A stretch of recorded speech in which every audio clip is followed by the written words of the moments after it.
pyetja radhës, selam aleikum, hoxhë nderuar, i kam dy pyetje që lidhen njëra me tjetrën. Në cila situata mundesh të bësh gibet për një person? Pyetja e dytë lidhet me të parën, se do vllazni po thonë, nëse je të shpjegu në një rast për një gabim të një muslimanit që ka bërë me emër dhe mbi emër nuk është gibet. A ka alo? Jo, kuri. Aleikum assalam wa rahmatullahi wa barakatuh. Ja përmeni vetëm në gjallën e Imam Bukhariut. Allah subhanahu wa taala pas më shëru. Imam Bukhariu ka qenë dietar i hadithit, sigur që e dini. Dhe gjatë punës së tij kryesore ka qenë gjurmimi i njerëzve që e transmetojnë hadithin, gjurmimi, ata do të mi avlyp ku i ka, ku si ka të metat, se o puna e djetarit hadithit, edhe pastaj vërtetimi ose mos vërtetimi i hadithit. Gjatë gjurmimit djetari e gjenë se filoni që përmene transmetuesi i hadithit është rrens, për shembull, ose kon hajn, ose ka bo këta, ose ka bo këta. Thot Imam Bukhariu, në shumicën e rasteve nuk e kom përmen të metën e atij që e kom gjetë, duke pas frikë se po hien gibet, mjafton që ju kallzoj mos e merr një hadithin për tij se s'bën. Është e qartë? Imam Bukhariu në studim gjurmim me sipër, ka pa që filoni është u konë rrens. Edhe këtu e shkruar hadithin me thonë që ky hadith është i dobët, për shkak se në çit hadith është Ebu Muhammed, e Muhamedi është rrens, këto se ka përmend hiç. Veç që ka thonë, këtë hadith është Ebu Muhammed për shembull, po them se është ky personi, dhe ky është person për i cili nuk mirët hadithe. Çka fol më shumë?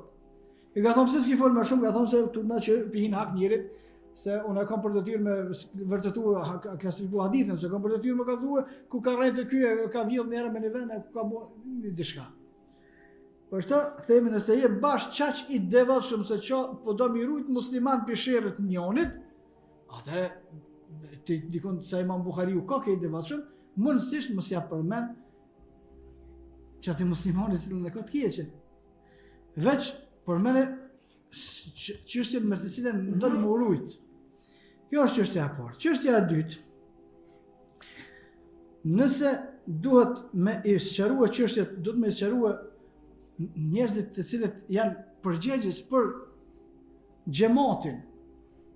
Njerëzit të cilët janë përgjegjës për mahallën, për lagjën, për vendin, ata duhet me shpjeguar njerëzve pikuna vjen rreziku. Jo kur quhet më ardh, më thon filoni kish bërë kështu, filoni kish bërë kështu. Dhe e fundit, nëse është e domosdoshme, që kanë përmend dietarët për murujtën prej sherrit tina, kjo bëhet mase që ti të rriqet vretja atina që e ka vetë që të cilësi, edhe i thua, këshire djali mirë ti ka që disa herë këtu në xhamit e na, po vjedh kundra. Na të kena pa që po vjedh, mos vjedh ma, se kemi me kallzuar të na krejt popullit. E tashmë kjo nuk është gibet. Jem të urujt pe një hajni këtë rast, për gjithsesi vepër. Ama, sigur që i kanë bërë disa të marrum, hajde të bëjna gibet, fi se bilillah, kjo prallë, hajde gibet me bërë, hajde me pimë raki për i Zotit, pijet rakia, fi se bilillah.